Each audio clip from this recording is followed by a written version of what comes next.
It's July 5th, 2026. Welcome to yes2hellwith.com.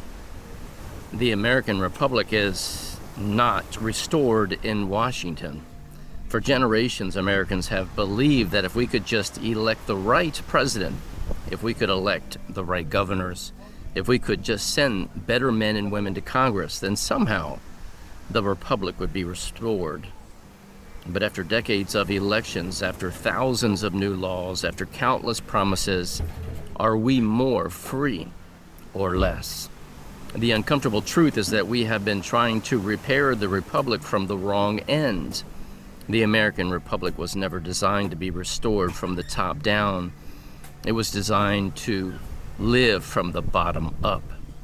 The founders never intended Washington to become the center of American life. The center was always supposed to be with the people, family, church, community, county.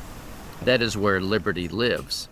That is where government touches our daily lives. That is where justice is experienced. And that is where the Republic must begin again. Think about it. You don't wake up every morning wondering what Congress is doing. You wake up thinking about your family, your home, your work, business, property, church, neighbors, county.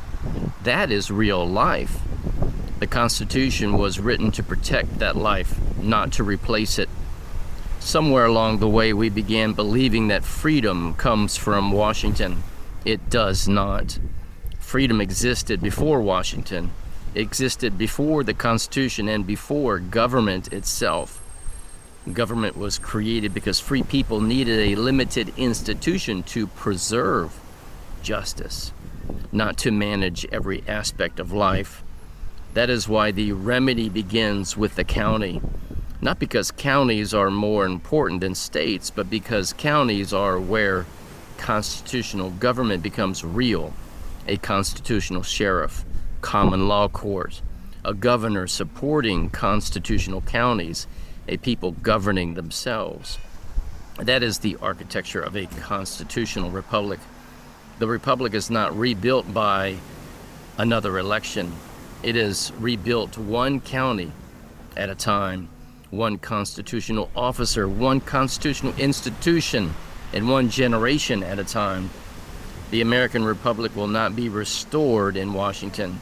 It will be restored where Americans actually live, in their counties and communities and homes. That is the architecture of the American Republic, and perhaps the one realistic path to restoring it. And as always, may truth reign supreme.